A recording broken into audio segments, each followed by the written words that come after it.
I'm Kiefer Vandenberg. I own and operate and am the artist of INDII.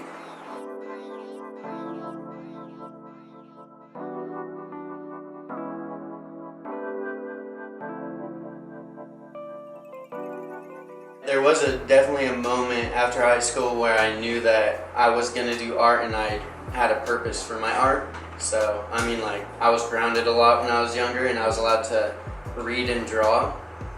So, I drew.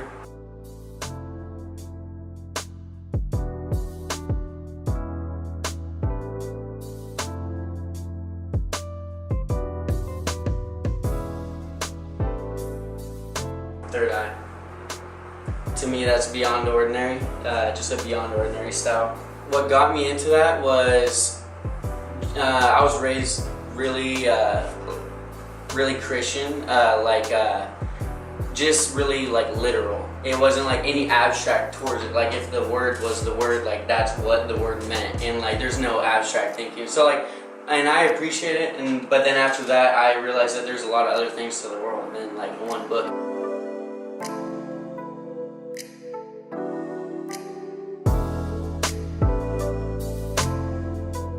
In the time of my life, I had a lot of friends and a lot of artists that were on like the same idea of like expanding their mind in many ways. So, and it's still happening. The funny thing is I did dots and didn't know what stippling was, and I did circles expanding but didn't know what mandalas were. So people would comment like, "That's awesome mandala." Like, what's a mandala? and I never was inspired by like the dots or mandalas. But there's a band from Portland, Oregon that I stumbled upon called Starfucker, and they have a lot of good music, and they have samples of this guy called Alan Watts. He's passed away now. And what he did was he studied, he's a really smart guy, and he studied Eastern philosophy and translated it for Westerners and simplified it so you could get an idea of what they were thinking of.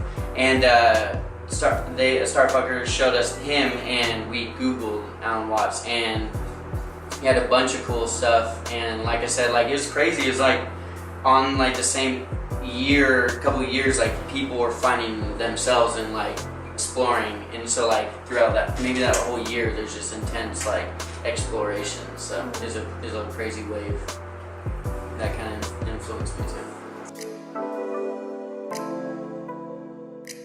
My mom always was like, whatever you do, I love you, and that's probably the bottom line, was that my mom was down for whatever I did. I always did art, but I wouldn't be able to reinvest without people just picking up a bunch of art all the time.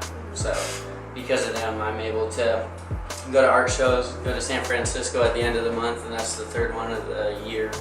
So just reinvesting to keep exploring, and a lot of people hit me up and say, "Hey, thank you so much for giving this to me and selling this to me and let me pick this up." Freaking people who don't give credit for people who like highly influence their art. Like I see people like, this is a reason too that I love every art, like I love scribbles, but when somebody takes something, obviously people who steal art, yeah, I hate them.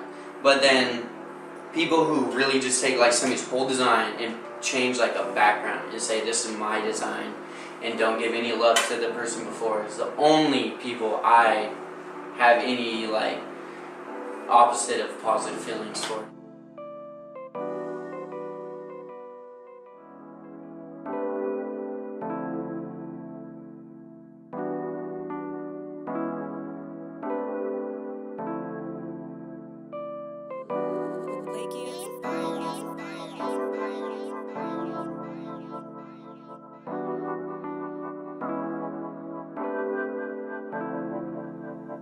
That's the way I think of it, really is, and that's kind of like the point I'm trying to get across, is like just how I use a dot over and over and over that makes something. Each person they might just be a dot, but in the bigger picture, they make something very important, and that's what I'm trying to get across, is look at the bigger picture. Mm-hmm. Cool. You're a special dot.